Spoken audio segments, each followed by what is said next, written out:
Hello friend, जय हिंद। आप सभी का पुनः स्वागत है एक नए वीडियो में। तो जैसा कि पता है कि ज्ञान बिंदु जीएस एकेडमी के द्वारा ये जो है सेशन चलाया जा रहा है आगामी बिहार दरोगा का प्रैक्टिस सेट। तो उसी के संबंध में ये प्रैक्टिस सेट चलाया जा रहा है। तो सेशन टू ऑलरेडी खत्म हो चुका है, जो कि 21 से लेकर के 42 तक था। अब सेशन 3 आ गया है। तो सेशन 3 का हम लोग जो है 43 नंबर का जो है सेट लेके आए हैं आप सबों के सामने, पेड बैच वाली क्लासे। तो आप लोग इसी तरह से मेरे चैनल से जुड़े रहिए, और अगर जो हमारे चैनल से नहीं जुड़े हैं तो एक बार लाइक बटन और शेयर कर दीजिए और सब्सक्राइब कर दीजिए और बेल आइकन को भी दबा दीजिए, ताकि हम जब भी वीडियो डालें तो आपको नोटिफिकेशन प्राप्त हो जाए। तो इसी तरह से पेड वाली क्लास बिहार दरोगा, बिहार पुलिस का मैं लाते रहता हूँ, और आप लोग जो है इसमें ज्वाइन कर लीजिए। तो आज का सेट है सीरीज 3 का सेट नंबर 1 कहिए या 43 कहिए। मतलब सीरीज 1 चला था 1 से लेकर 20 तक, फिर 21 से लेकर 42 तक चला है, और अब जो है 43 से लेकर के 20 तक चलेगा सीरीज 3 में।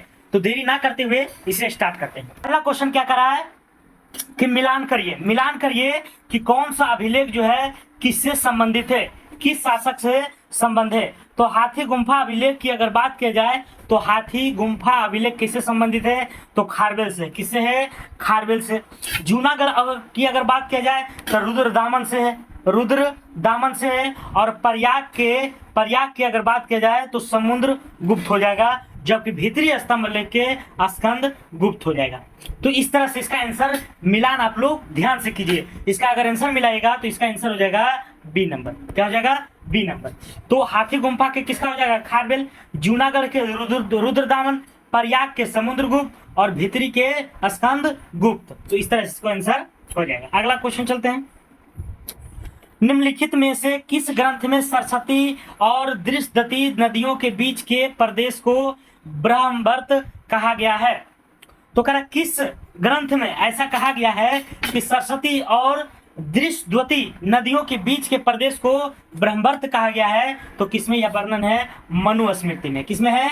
मनुस्मृति में। अगला, महात्मा बुद्ध को किस राजा ने वेणु वन विहार दान में दिया था? तो कह रहा महात्मा बुद्ध को वेणु वन किसने दिया था? तो बिंबिसार ने। किसने दिया था? बिंबिसार ने। अगला क्वेश्चन, दक्षिण भारत का प्रसिद्ध तकोलकम का युद्ध, मतलब तकोलकम का युद्ध जो हुआ था, दक्षिण भारत का प्रसिद्ध युद्ध कहलाता है तकोलकम का युद्ध। तो वह किसके और किसके बीच में हुआ था? तो चोल एवं राष्ट्रकूट के मध्य हुआ था। चोल एवं राष्ट्रकूट के मध्य हुआ था। अगला क्वेश्चन है 5 नंबर, कर अफीम युद्ध किनके बीच लड़ा गया था? तो अफीम युद्ध लड़ा गया था ब्रिटेन और चाइना के बीच में। ब्रिटेन और चाइना के बीच में। तो सिर्फ आप लोग ध्यान से इसे सुनिए, और इसका जो है पीडीएफ हम टेलीग्राम चैनल पर डाल देते हैं, जो कि डिस्क्रिप्शन बॉक्स में मेरा दिया गया है। जीके जीएस डिस्कशन नाम का मेरा टेलीग्राम चैनल है, वहां से आपको सेपरेट तरीके से पीडीएफ मिल जाएगा। तो आप लोग बने रहिए वीडियो में, पूरी वीडियो देखिए, है ना। 1 से 2 बार अगर आप वीडियो देख लीजिएगा तो मैं वादा करता हूं कि आपके क्वेश्चन अगर सामने आ जाएगा तो उसे आसानी से आप मार करके निकल सकते हैं। अगला क्वेश्चन, निम्नलिखित में से कौन सी मूल भौतिक राशि है? तो मूल भौतिक राशि की अगर बात किया जाए तो टोटल 7 गो है। तो 7 गो भौतिक राशि है, जिसमें इसमें पूछ रहा है कि कौन सा है? तो विद्युत धारा है। कौन से है? विद्युत धारा, जिसका एसआई मात्रक होता है एम्पियर। अगला क्वेश्चन, कह रहा एक लड़की झूले पर बैठी स्थिति में झूला झूल रही है, कह रहा उस लड़की के खड़े हो जाने पर क्या होगा? मान के चलिए कोई लड़की झूला झूल रही है और एकाएक झूले पर खड़ा हो गई है, तो दोलन काल पर क्या प्रभाव पड़ेगा? तो कम हो जाएगा। ऐसे भी टेक्निकल दिमाग लगाइए, है ना। कभी जो है अपने से प्रयास करके देखिए तो क्या होगा? उसका आवर्त काल, मतलब जो इधर से उधर जाता है, उसका क्या हो जाएगा? कम हो जाएगा। अगला क्वेश्चन, कर एक कटा हुआ हीरा क्यों चमकता है? तो हीरा सिर्फ क्यों चमकता है? तब पूर्ण आंतरिक परिवर्तन के कारण। अगला क्वेश्चन है, सामान्य टीवी कंट्रोल में उपयोग की जाने वाली तरंगे होती है। कर टीवी, है ना, टीवी कंट्रोल मतलब रिमोट की बात किया जा रहा है। तो कह रहा रिमोट में कौन सा ऐसा तरंगे आती है जिसका बटन दबाने पर वह जो है टीवी पर से संपर्क स्थापित कर लेता है? तो वह कौन सा रहता है? अवरक्त किरणें। कौन सी किरणें रहती है? अवरक्त किरणें। अगला क्वेश्चन, कंप्यूटर प्रोग्राम के लिए दूसरा नाम क्या है? तो कंप्यूटर प्रोग्राम, जो कंप्यूटर बनाता है उसको बोलता है कंप्यूटर प्रोग्राम, लेकिन हम लोग जो उसको बोलते हैं कंप्यूटर सॉफ्टवेयर के नाम से। किसके नाम से? Computer software. तो इसका दूसरा नाम यही है। अगला क्वेश्चन,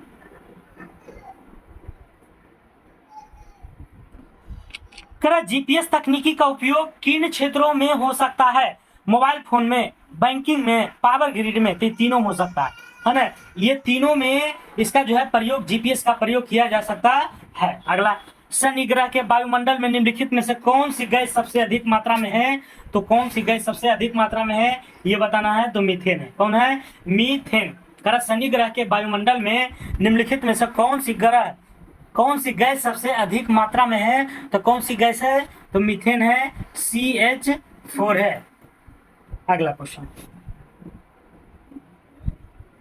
राष्ट्रीय विज्ञान दिवस मनाया जाता है। तो राष्ट्रीय विज्ञान दिवस कब मनाया जाता है? 28 फरवरी को। 28 फरवरी को। इसमें मूलभूत कण कौन सा है? कण सा बहुत है, लेकिन मूलभूत कण कौन सा है ना? तो कौन सा है? क्वार्क। निम्नलिखित में से कौन कठोरतम धातु है? तो कठोरतम कौन है? टंगस्टन है। अगला, निम्नलिखित में से कौन सूखा बर्फ कहलाता है? तो ठोस कार्बन डाइऑक्साइड को हम लोग क्या कहते हैं? सूखा बर्फ के नाम से जानते हैं। अगला क्वेश्चन, नीला थोथा की अगर बात किया जाए तो उसका रासायनिक सूत्र क्या होता है? तो कॉपर सल्फेट होता है। क्या होता है? कॉपर सल्फेट होता है। अगला, कर चूहा के विष के रूप में प्रयोग किया जाता है किसका? तो जिंक फास्फाइड का। किसका प्रयोग किया जाता है? चूहा के विष को प्रयोग जो है किया जाता है किसमें? किस रसायन का प्रयोग करते हैं? तो जिंक फास्फाइड का। करा जेरेंटोलॉजी में किसका अध्ययन? तो वृद्ध लोग के, जो बुढ़ा गया है ना, उसी का जो है अध्ययन किया जाता है जेरेंटोलॉजी में, वृद्ध। अगला, प्रायः जो भालू गलिया में तमाशा दिखाता हुआ क्या होता है? तो एक प्रकार का रिछ होता है। क्या होता है? रिछ। अगला क्वेश्चन, हमारे तंत्र में अधिकतम एटीपी अणुओं को उत्पन्न करने वाला पद कौन है? तो एटीपी को उत्पन्न करने वाला जो तंत्र होता है वह कौन सा चक्र होता है? तो क्रेब्स चक्र के माध्यम से एटीपी का निर्माण होता है। क्या पशुओं विशेषता दुधारू गो के अनुपूरक भोजन के रूप में प्रयुक्त एक जैव उत्प्रेरक है, उर्वरक है। तो जैव उर्वरक कौन है? एजोला है। कौन सा है? एजोला। क्या पशुओं विशेषता दुधारू गो के अनुपूरक भोजन के रूप में प्रयुक्त जैव उर्वरक है। तो कौन सा है? एजोला है। अगला है, क्या लिपिड्स का पाचन निम्नलिखित में से कुछ की उपस्थिति में होता है? लिपिड्स का जो पाचन होता है तो किसमें होता है?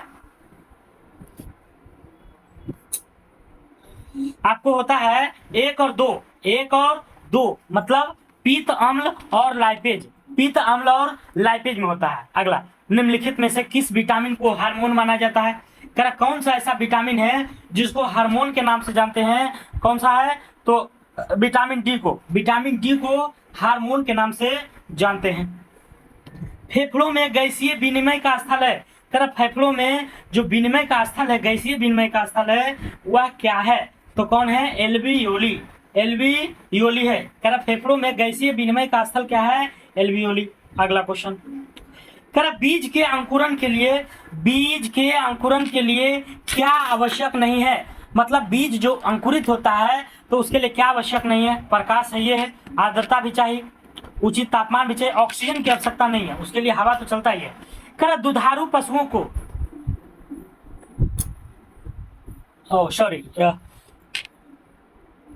इसमें बीज के अंकुरण के लिए आवश्यक नहीं है तो प्रकाश नहीं है ना?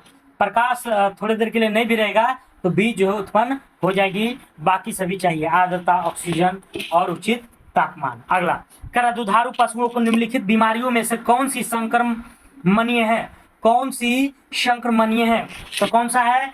क्या फुट और माउथ रोग है, एंथ्रेक्स है, ब्लैक क्वार्टर है, काउपॉक्स है। ये चारों जो है क्या है? संक्रमणीय है। अगला क्वेश्चन, क्या 10 मार्च को चीन की शी जिनपिंग ने देश के प्रमुख रूप में अपने किस कार्यकाल के लिए शपथ लिया है? तो क्या कैमा लिया है? तो ये लिया है आपको तीसरा कार्यकाल है ना? इसका कितना कार्यकाल है? तीसरा, जो कि 10 मार्च को लिया है। अगला क्वेश्चन, क्या आईसीसी वर्ल्ड टेस्ट चैंपियनशिप का फाइनल कहाँ खेला जाएगा? तो कहाँ खेला जाएगा? यह खेला जाएगा आपको लंदन में। कहाँ? लंदन में। स्टार स्पोर्ट्स ने किसे अपना नया ब्रांड एम्बेसडर नियुक्त किया है? स्टार स्पोर्ट्स ने किसे? तो ऋषभ पंत को। अगला क्वेश्चन, ऑस्कर अवार्ड 2023 में बेस्ट एक्ट्रेस का अवार्ड किस अभिनेत्री ने जीता है? तो किसने जीता है? ऑस्कर अवार्ड 2023 में बेस्ट एक्ट्रेस का अवार्ड किस अभिनेत्री ने जीता है? तो किसने जीता है? मिशेल यो। अगला क्वेश्चन, डिजिटल भुगतान जागरूकता सप्ताह 2023 के अवसर पर भारतीय रिजर्व बैंक ने 6 मार्च का मिशन लॉन्च किया था। करा डिजिटल भुगतान जागरूकता सप्ताह 2023 के अवसर पर भारतीय रिजर्व बैंक आरबीआई ने 6 मार्च को मिशन लॉन्च किया है। तो कौन सा मिशन लॉन्च किया है? हर भुगतान डिजिटल हो। क्या हो? डिजिटल हो। करा हाल ही में साथी पोर्टल और मोबाइल ऐप को इस मंत्रालय द्वारा लॉन्च किया गया है। साथी पोर्टल और मोबाइल ऐप को लॉन्च किया गया है। तो कह रहा कौन सा मंत्रालय ने इसे लॉन्च किया है? तो कृषि मंत्रालय ने, है ना, साथी पोर्टल। कह रहा इसरो 20 अप्रैल 2023 को किस देश के उपग्रह टेलियोस 2, है ना, का प्रक्षेपण किया? इसरो 22 अप्रैल 2023 को किस देश के उपग्रह टेलियोस 2 का प्रक्षेपण किया? तो कौन सा देश का वह ग्रह था? तो किसका था? सिंगापुर का। इसका था सिंगापुर का। अगला क्वेश्चन, भारत में निम्नलिखित में से किस शहर में चाबहार पर भारत मध्य एशिया संयुक्त कार्य समूह की पहली बैठक की मेजबानी करेगी? तो किसकी करेगी? मुंबई को। कह रहा भारत में निम्नलिखित में से किस शहर में चाबहार पर भारत मध्य एशिया संयुक्त कार्य समूह की पहली बैठक की मेजबानी करेगी? तो मुंबई। अगला क्वेश्चन, निम्नलिखित में से कौन सा राज्य ई प्रोक्योरमेंट को लागू करने में उत्तरी पूर्वी राज्यों में सबसे अच्छा प्रदर्शन करने वाला राज्य बन गया है? तो वह कौन सा राज्य बन गया है? तो त्रिपुरा है। अगला, किस राज्य सरकार ने डेयरी किसानों को समर्थन देने के लिए संजीवनी परियोजना को शुरुआत किया है? तो किसको किया? हिमाचल प्रदेश को। हिमाचल प्रदेश को। अगला क्वेश्चन,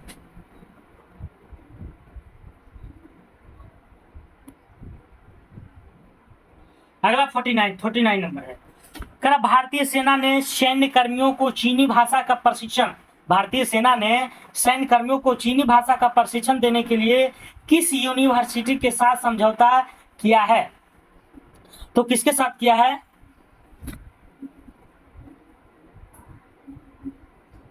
ये किया आपको तेजपुर यूनिवर्सिटी असम, है ना, तेजपुर यूनिवर्सिटी असम के साथ जो है यह समझौता हुआ है। तो जो है सेना को जब चीनी भाषा बोलने के लिए आएगा तो उसे और भी अच्छे से जवाब दिया जाएगा, है ना, बातों से भी और लातों से भी। तो ये जो है तेजपुर यूनिवर्सिटी असम के द्वारा क्या किया गया? समझौता किया गया। कर पीएम मोदी ने पूर्वोत्तर के पहले एम्स को उद्घाटन कहाँ किया? तो कहाँ किया गया है? कहाँ किया गया है? तो गुवाहाटी में। कर पीएम मोदी ने पूर्वोत्तर के पहले एम्स का उद्घाटन कहाँ किया गया है? तो गुवाहाटी में। हाल ही में मेलबर्न क्रिकेट क्लब के नए अध्यक्ष के रूप में किसे नियुक्त किया गया है? तो किसको नियुक्त किया गया है? मार्क निकोलस को। मार्क निकोलस को। करा मेलबर्न क्रिकेट क्लब के नए अध्यक्ष के रूप में किसे नियुक्त किया गया है? मार्क निकोलस को।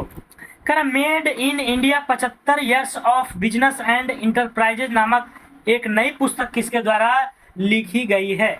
तो किसके द्वारा लिखी गई है? अमिताभ कांत के द्वारा। अमिताभ कांत के द्वारा यह पुस्तक लिखी गई है। करा made in India 75 years of business and enterprise नामक एक नई पुस्तक किसके द्वारा लिखी गई है?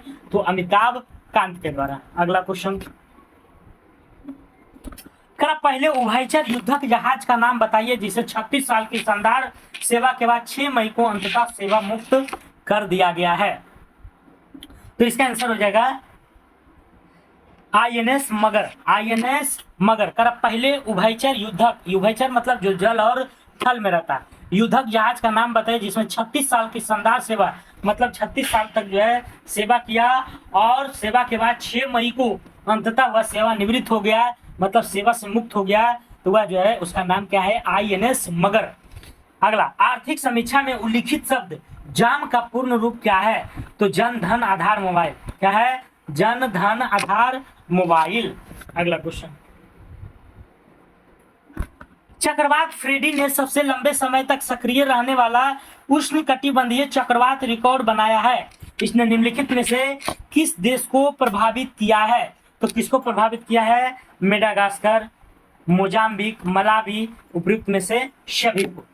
अगला क्वेश्चन, कर केंद्रीय मंत्री नितिन गडकरी ने मेथेनॉल से चलने वाली पहली बसों का अनावरण कहाँ किया है? मेथेनॉल से चलने वाली बस का अनावरण किया है तो बेंगलुरु में। कहाँ किया है? बेंगलुरु में। कर केंद्रीय मंत्री नितिन गडकरी जो है ने मेथेनॉल से चलने वाली पहली बसों का अनावरण कहाँ से किया है? तो बेंगलुरु से। तो नितिन गडकरी ऐसा मंत्री है ना, अगर सभी मंत्री हो जाए तो हमारे देश में डिजिटल से लेके विकसित तक है ना, बहुत ही ज़्यादा देरी नहीं लगेगा। तो इनके जैसा नेता है ना काफ़ी जो है मेहनत से लगन करते हैं, है ना, मतलब काम करने के पास इनके पास इच्छा होता है। अगला कर NAAC नाक, नाक द्वारा ए ग्रेड प्राप्त करने वाला भारत का पहला विश्वविद्यालय बन गया है। तो कौन सा बन गया है? ये बन गया गुरु नानक देव विश्वविद्यालय अमृतसर। गुरु नानक देव विश्वविद्यालय अमृतसर। कारण नाक द्वारा एक ग्रेड प्राप्त करने वाला भारत का पहला विश्वविद्यालय बन गया है गुरु नानक देव विश्वविद्यालय अमृतसर। किस लड़ाई ने मोहम्मद गौरी के लिए दिल्ली क्षेत्र खोल दिया गया था? तेरा कौन सी लड़ाई ने मोहम्मद गौरी के लिए, है ना, दिल्ली क्षेत्र खोल दिया गया था? तो तराइन के द्वितीय लड़ाई। अगला क्वेश्चन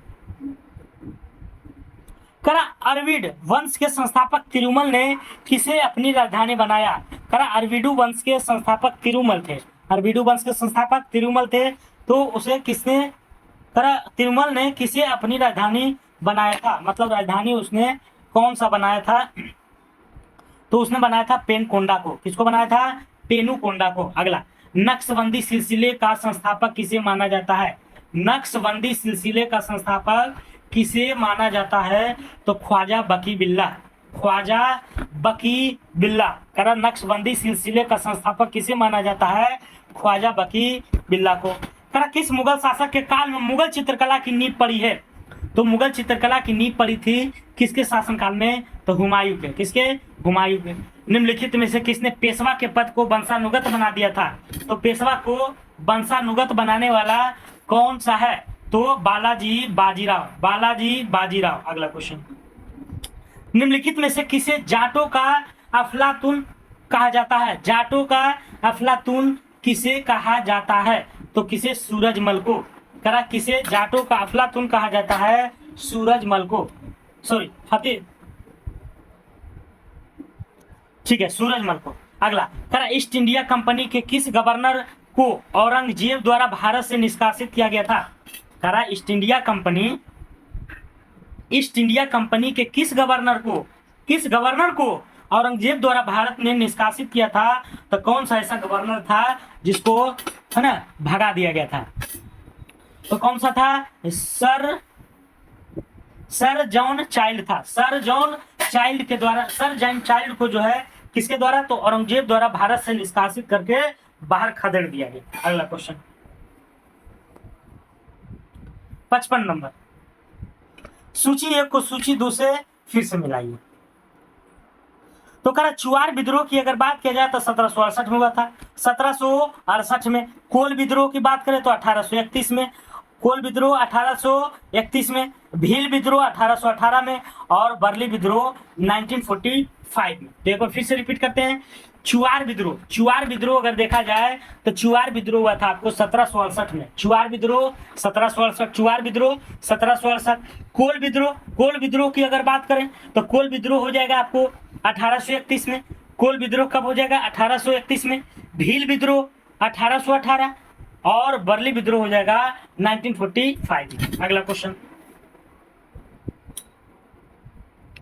भारत में नारी आंदोलन किनकी प्रेरणा से प्रारंभ हुआ था? कारण नारी का जो आंदोलन है वह किसकी प्रेरणा से प्रारंभ माना जाता है? तो किसकी? ज्योतिबा फुले। किसके फुले से?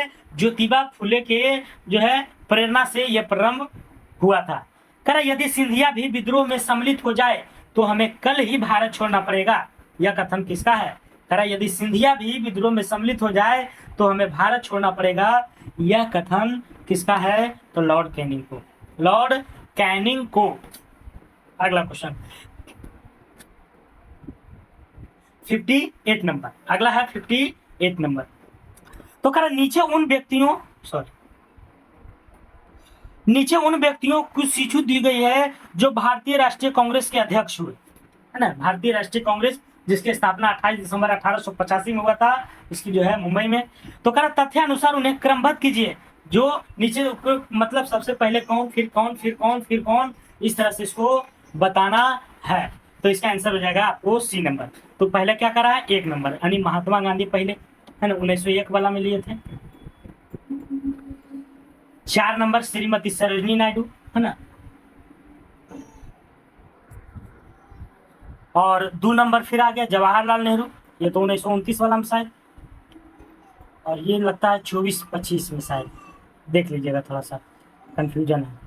वल्लभ भाई पटेल है ना, सरदार वल्लभ भाई पटेल। उसके बाद सबसे लास्ट में सरदार वल्लभ भाई पटेल। तो इस तरह से इसका आंसर हो जाएगा 1, 4, 2 और 3। अगला क्वेश्चन, वर्ष 1928 में साइमन कमीशन भारत में किस उद्देश्य से आया था? साइमन कमीशन काहे आया था, किस उद्देश्य से आया था? तो इसका उद्देश्य आप लोग क्या जानिए, प्रशासनिक सुधार पर विचार करने के लिए। क्या करने के लिए? प्रशासनिक सुधार पर विचार करने के लिए।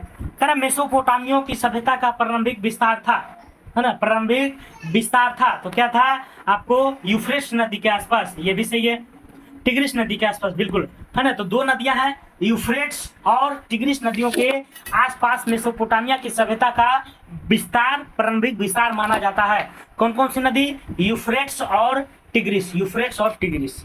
अगला क्वेश्चन, किस घटना से अमेरिका की क्रांति का प्रारंभ हुआ था? अमेरिका का जो क्रांति हुआ था वह उसका जो है सुलगने का कौन सा कारण था, ये पूछा जा रहा है। तो कौन सा? बोस्टन टी पार्टी, है ना, बोस्टन टी पार्टी। अगला, मॉन्टेस्क्यू की किस पुस्तक में शक्ति पृथक्करण का विश्लेषण मिलता है? तो शक्ति पृथक्करण का विश्लेषण मिलता है आपको स्पिरिट ऑफ लॉ में, स्पिरिट ऑफ लॉ में, स्पिरिट ऑफ लॉ। मॉन्टेस्क्यू की किस पुस्तक में शक्ति पृथक्करण का विश्लेषण मिलता है? तो spirit of law. 63 number question क्या कर रहा है? 63। तो 63 की अगर देखा जाए तो एक तरफ जो है शास्त्रीय भाषा है और उसका जो है दर्जा जो मिला था किस वर्ष में मिला था, ये दिया गया है। तो तमिल को अगर देखा जाए तो तमिल को 2004 में मिला था। तमिल को कब मिला था? 2004 में। तमिल को 2004 में, कन्नड़ को 2008 में, मलयालम देखा जाए तो 2013 में और ओडिसी 2014 में। तो इस तरह से इसका मिलान है, बी नंबर हो जाएगा। नारोपा कहाँ का एक वार्षिक उत्सव है? नारोपा कहाँ का एक वार्षिक उत्सव है? तो लद्दाख का। कहाँ का है? लद्दाख का। अगला क्वेश्चन, दो स्थानों के देशांतर में 1 डिग्री का अंतर होने पर उसके समय में कितना अंतर होता है? तो 4 मिनट में, 4 मिनट में। अगला क्वेश्चन, ज्वालामुखी के कप आकार के मुख को क्या कहते हैं? ज्वालामुखी जो विस्फोट होता है उसका जो आकार कप जैसा होता है, तो कप के आकार के मुख को क्या कहते हैं? तो क्या कहलाता है? क्रेटर। क्या कहलाता है? क्रेटर। सारगैसो सागर कहाँ स्थित है? सारगैसो कहाँ स्थित है? तो आपको उत्तरी अटलांटिक महासागर में, है ना। सारगैसो सागर कहाँ अवस्थित है? उत्तरी अटलांटिक महासागर में, उत्तरी अटलांटिक महासागर में। यूक्रेन स्थित निकोपाल किस खनिज के उत्खनन के लिए प्रसिद्ध है? यूक्रेन स्थित निकोपाल किस खनिज के लिए उत्खनन के लिए प्रसिद्ध है? तो किसके लिए है? मैग्नीज के लिए। यूक्रेन स्थित निकोपाल, यूक्रेन एक देश है ना, जहां से युद्ध चल रहा था, तो अभी भी चल रहा है रूस से। तो यूक्रेन स्थित निकोपाल किस खनिज के लिए है? तो मैग्नीज के लिए, है ना, मैग्नीज के लिए। अगला क्वेश्चन, भारत अपनी अंतर्राष्ट्रीय सीमा सबसे कम किस देश से साझा करती है? तो सबसे कम अफगानिस्तान से करती है। किससे करती है? अफगानिस्तान से। निम्नलिखित में से कौन सी महाराष्ट्र में स्थित नहीं है? कौन सी महाराष्ट्र में स्थित नहीं है? तो इसमें मांडव पहाड़ियां नहीं है, बाकी सभी है, बालाघाट, हरिश्चंद्र, सतमाला। अगला क्वेश्चन, सुमेलित कीजिए सूची 1 को सूची 2 से। गंगा, सिंधु, यमुना, गोदावरी और उसके सहायक नदियां हैं। मतलब कौन सी नदी की सहायक नदियां कौन है, ये बताना है। तो गंगा की अगर बात की जाए तो गंगा की कौन सी है? गोमती और कोसी है, गोमती और कोसी है। गंगा की क्या है? गोमती और कोसी। सिंधु की अगर बात की जाए तो चिनाब और सतलज है, चिनाब और सतलज। यमुना की अगर बात की जाए तो चंबल और केन है, और गोदावरी के पेनगंगा और इंद्रावती। इस तरह से इसका आंसर हो जाएगा बी नंबर।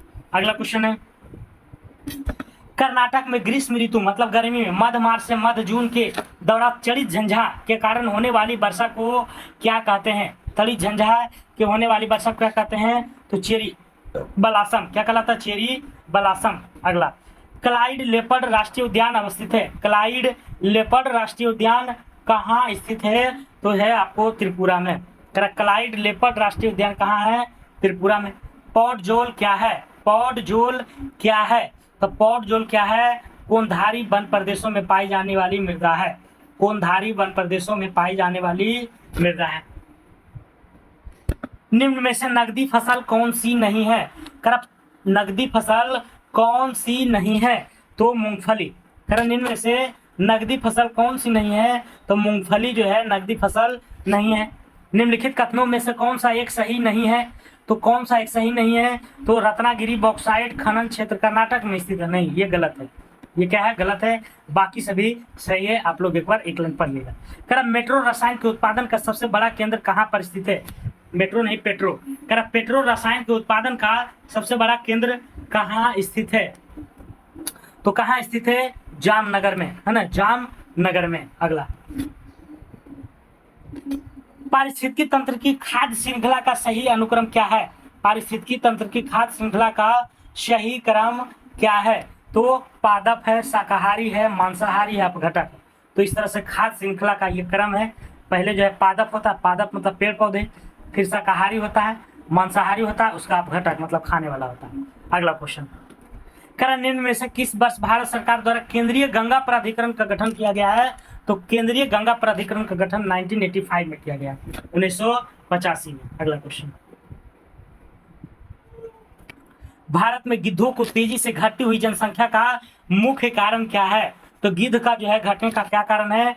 डिक्लोफिनेक दवा का अत्यधिक प्रयोग। डिक्लोफिनेक दवा का अत्यधिक प्रयोग। हरित विकास ग्रीन डेवलपमेंट का लेखक कौन है? तो इसका लेखक कौन हो जाएगा? WM Adams. WM Adams. अगला क्वेश्चन, किस एक्ट के द्वारा कंपनी ने भारत के साथ व्यापार करने के एक अधिकार को छीन लिया था? तो व्यापार के साथ अधिकार छीन लिया था 1813 के एक्ट के तहत। संवैधानिक प्रावधान है, दूसरी तरफ स्रोत है, मतलब कौन सा संवैधानिक जो है कहां से लिया गया है? तो विधि का शासन कहां से लिया गया? कनाडा से। विधि द्वारा स्थापित प्रक्रिया कहां से? तो जापान से। राष्ट्रपति के विचार अर्थ राज्यपाल द्वारा विधेयक सुरक्षित रखना, यह किसमें है? तो आपको इसको फिर से देखते हैं। विधि का शासन हो जाएगा आपको इंग्लैंड में, ठीक है। और विधि द्वारा स्थापित प्रक्रिया जो हो जाएगी ये हो जाएगा आपको जापान में। और राष्ट्रपति के विचार अर्थ राज्यपाल द्वारा विधेयक जो सुरक्षित रखता है उसका हो जाएगा आपको ऑस्ट्रेलिया में। और विस्तृत उभयनिष्ठ सूची हो जाएगा कनाडा में। तो ये था आपका सही मिलान डी नंबर। अगला क्वेश्चन, भारत में निम्नलिखित राज्यों के बनने का सही कालानुक्रम की पहचान करें और उसको कूट कीजिए। मतलब कौन सा राज्य का निर्माण सबसे पहला हुआ था, उसके बाद किसका हुआ था, उसके बाद किसका हुआ था, तो ये बताना है। तो आंध्र प्रदेश का तो सभी लोग जानते हैं, है ना। आंध्र प्रदेश का जो है 1956 में ही हो गया था। और इसके बाद अगर देखा जाए तो हरियाणा का हुआ था। इसके बाद देखा जाए तो हिमाचल प्रदेश का, और लास्ट में हुआ था सिक्किम में, है ना। सिक्किम हुआ था लगता है 1975 में। सिक्किम का कब हुआ था? 1975 में। अगला क्वेश्चन,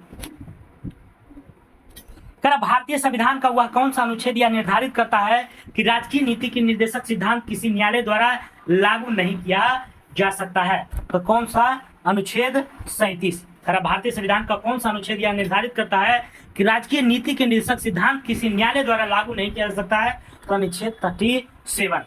राज्यसभा के लिए नामित प्रथम फिल्म अभिनेत्री कौन थी? तो प्रथम फिल्म अभिनेत्री कौन थी? तो नरगिस दत्त थी, नरगिस दत्त। अगला, केंद्र और राज्य के विवादों का समाधान करना सर्वोच्च न्यायालय के जिस क्षेत्राधिकार के अंतर्गत है तो वह कैसी क्षेत्राधिकार है?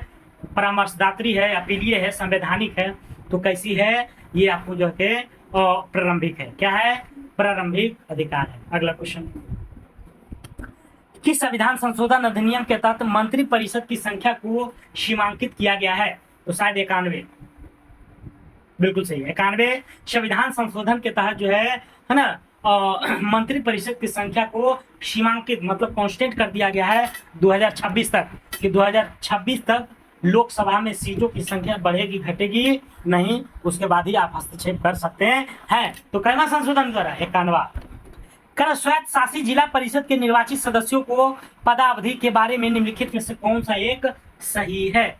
तो कौन सा सही है? बी नंबर सही है। निर्वाचन के बाद परिषद की प्रथम बैठक की निर्धारित तिथि से 5 वर्ष होती है। अगला क्वेश्चन, केंद्रीय सूचना आयोग का कार्यकाल होता है, केंद्रीय सूचना आयोग का कार्यकाल देखा जाए तो कितना होता है, 5 वर्ष या 65 वर्ष, है ना, 5 वर्ष या 65 वर्ष की आयु तक होता है। किस अनुच्छेद के अंतर्गत संघ का यह कर्तव्य होगा कि वह हिंदी भाषा का प्रचार प्रसार को उसका विकसित करे। क्वेश्चन समझिएगा, बहुत अच्छा है। कर किस अनुच्छेद के अंतर्गत ये संघ का यह कर्तव्य होगा, मतलब केंद्र को यह कर्तव्य होगा कि वह हिंदी भाषा का प्रचार प्रसार करे, है ना, इसका कर्तव्य है कि आप जो है हिंदी भाषा का प्रचार प्रसार करें और उसका विकास करें, उसका इज्जत प्रतिष्ठा दे, है ना। तो ऐसा किस अनुच्छेद में वर्णन किया गया है हमारे हिंदी भाषा का, तो अनुच्छेद 351 में, 351 में। कर इनमें से किसे अदृश्य बेरोजगारी भी कहते हैं, अदृश्य मतलब छिपी हुई बेरोजगारी, तो छिपी हुई बेरोजगारी को हम लोग जो है प्रच्छन्न बेरोजगारी भी कहते हैं।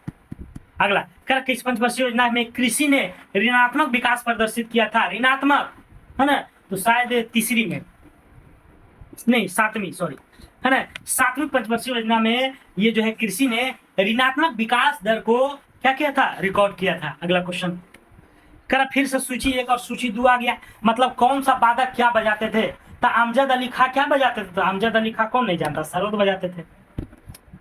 हरिप्रसाद चौरसिया की अगर बात किया जाए तो ये बांसुरी वादक, है ना।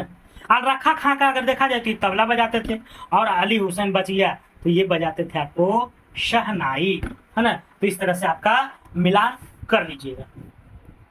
आगे चलते हैं, 95 नंबर क्वेश्चन, सूचियों को सूची 2 से फिर से मिलाइए। एक तरफ जनजाति है और उसका क्षेत्र से संबंधित दिया गया है कि कौन सा जनजाति किस क्षेत्र में पाया जाता है, तो चलते हैं देखते हैं। कर बिरहोर, बिरहोर की बात किया जाए तो झारखंड में है। बिरहोर कहाँ है, झारखंड में। भूटिया, भूटिया आपका कहाँ है, तो सिक्किम में है। भूटिया कहाँ है, सिक्किम में। टोडा, टोडा है तमिलनाडु में, और सेंटिनेलीज है अंडमान एवं निकोबार द्वीप समूह में। तो ये था इसका संबंधित जो है जनजाति और उसका क्षेत्र। अगला चलते हैं, तो आगे जो है जीके जीएस का क्वेश्चन नहीं है, 5 गो मैथ और रीजनिंग मिला करके दिया जाता है। आप लोग पीडीएफ आसानी से डाउनलोड करके एक बार बनाने की कोशिश कीजिए, है ना। इस तरह से भाग दौड़ करने से नहीं होगा, कोशिश कीजिए, है ना। कोशिश करने वालों को कभी हार नहीं होती है, और लहरों से डर कर नौका कभी पार नहीं होती है। तो आप लोग जो है वीडियो में इसी तरह से बने रहिए, कंटिन्यूटी बनाते रहिए। हम एक के बाद एक जो है आपके लिए जो है फ्री में ये क्लास ला रहे हैं, तो आप लोग को सिर्फ इतना ही काम है कि आप देखिए, ताकि हमारा मनोबल रहे कि हाँ हम जो बता रहे हैं आप लोग देख रहे हैं, ताकि हम जो है कल होकर के आपके लिए वीडियो जरूर लाएं। और हमारे नए सदस्य हैं तो एक बार चैनल को जरूर सब्सक्राइब कीजिएगा। तो आज के लिए इतना ही। जय हिंद, जय भारत, स्वस्थ रहिए, मस्त रहिए।